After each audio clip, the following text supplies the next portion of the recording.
Hi everyone, we are Big Ngọc and Kelly. Today we are going to discuss the important event in world history, industrialization. And to understand more about it, we will answer three questions.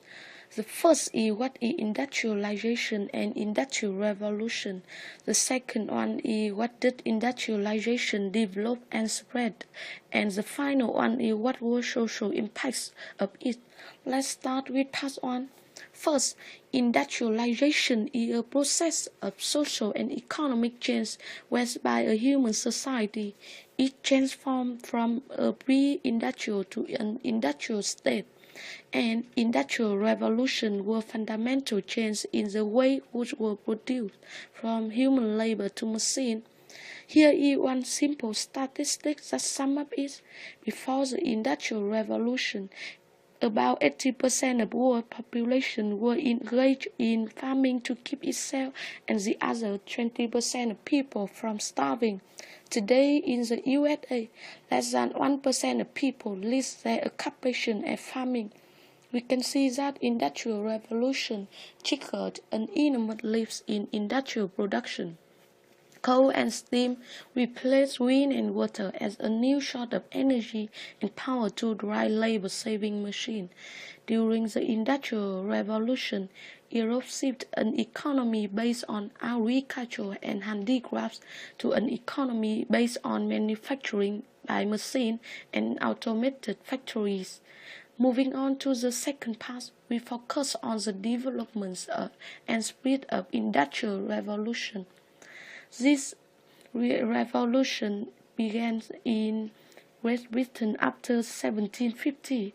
To tell you about the origins, it is true that a number of factories in Britain coalesced to produce the Industrial Revolution.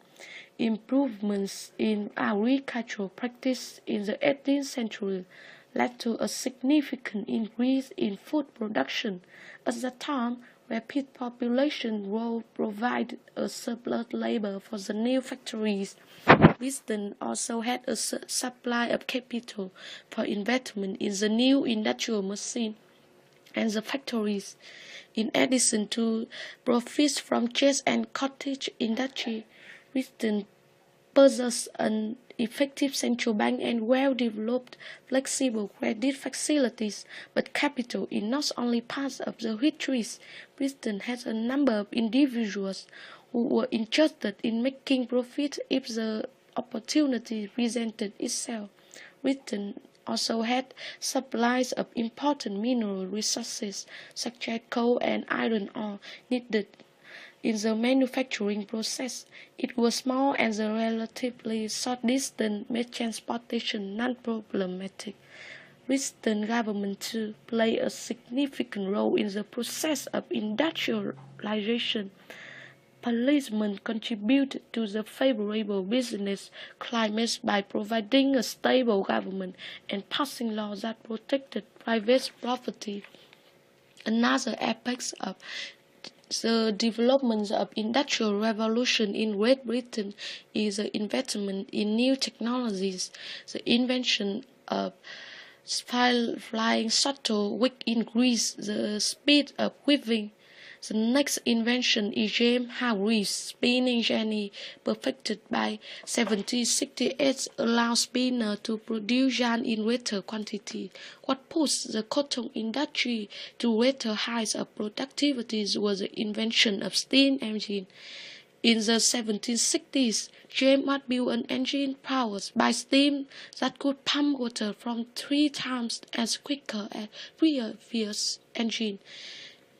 In 1782, Watt developed a rotary engine that could turn a shaft and drive machinery. Steam power could be applied to spin and weaving cotton, and cotton mills using steam engines were multiplying across Britain.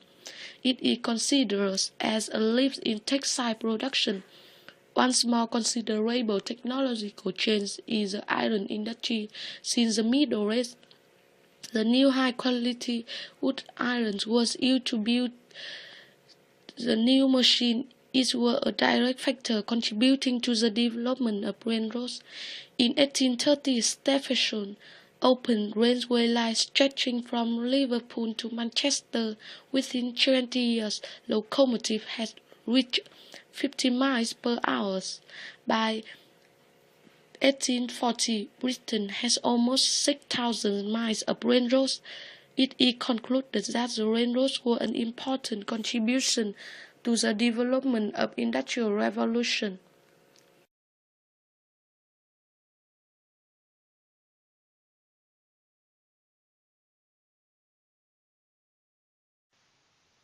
The spread of industrialization made 1800 Great Britain the world leader in the Industrial Revolution. From Great Britain, industrialization spread to the continental countries of Europe and the US at different times and speeds during the 19th century.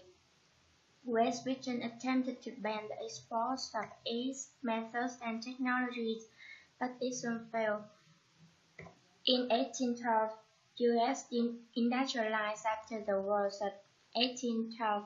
After 1825, France joined the Industrial Revolution following the French Revolution and Napoleonic Wars.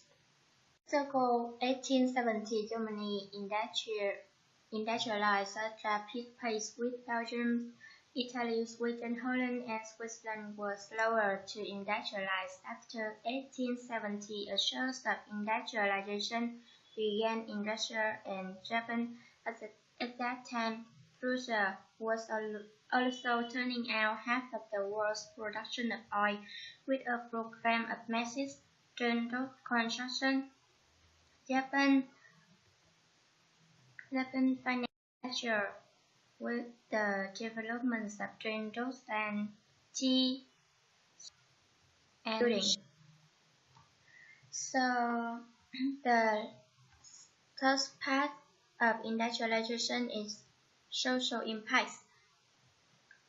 The first one is population growth and urbanization. The second impacts on middle class, and the last one impacts on working.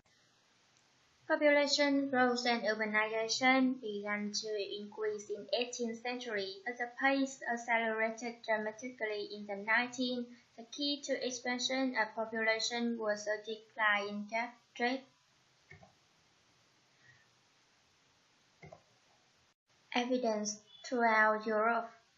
Throughout Europe, cities and towns grew rapidly in the first half of the 19th century. A phenomenon related to industrialization. By 1850, especially in Great Britain and Belgium, cities were rapidly becoming home for many industries. With the steam engine, family factory owners could locate their manufacturing plants in urban centers. So many large number of new arrivals from the country looking for work. Dramatic growth of cities produced miserable living conditions for many sub-inhabitants. Located in the centers of most industrial towns were the row houses of the industrial workers. Rooms was not large and were frequently overcrowded.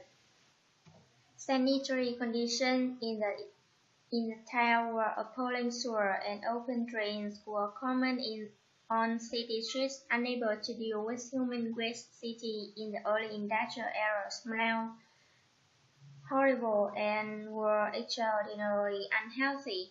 So towns and cities were dark traps.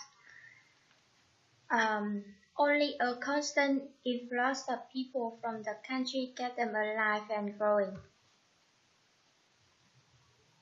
So industrialization have profound impacts on class structure. So impacts on middle class. The rise of industrial revolution produced a new sub-middle class. The bourgeoisie had existed since the emergence of cities in the Middle Age. Originally, the bourgeoisie was simply a town dweller, active as a merchant, officer, artisan, lawyer, and man of letters. The term bourgeoisie came to be applied to people involved in commerce, industries, and banking, as well as professionals such as teachers, physicians, and government officials, regardless of where they live. Members of the industrial middle class sought to reduce the barrier between themselves and landed elites, but it's clear that they try at the same time to separate themselves from the laboring classes below them. The working class were actually a mixture of different groups in the first half of the 19th century, but in the course of that century, factory workers would form an industrial proletariat that constituted a majority of the working class. So in Pakistan, working class, many workers face restricted working conditions. Work shifts range from 12 to 16 hours a day, 6 days a week, with a half hour for lunch and dinner. No security of employment, no minimum wage. The worst conditions were in the cotton mill, where temperatures were debilitating. So conditions in the coal mine were also harsh. Dangerous conditions. The grim conditions in the mine tunnels were only 3 or 4 feet high, and their constant dampness led to deformed bodies and ruined lives. Both children and women worked in the last number in early factories and mines. So children, and especially daughters, were an important economic resource for working class families, as were put to work at a young age between 10 to 40 years to continue to family income. So the owners of cotton factories found child labor very helpful. Moreover, children were more easily trained to do factory work. Children under 18 made up 29% of total workforce in 1838. By 1830, women and children made up two-thirds of the cotton industry's labor. After 1870, women made up 50% of the labor force in textile factories, and they were paid half or less of what they men received.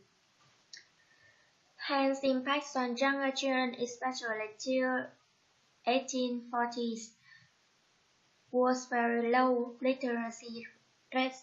The independence was accompanied by greater vulnerability of economic and sexual exploitation of young girls.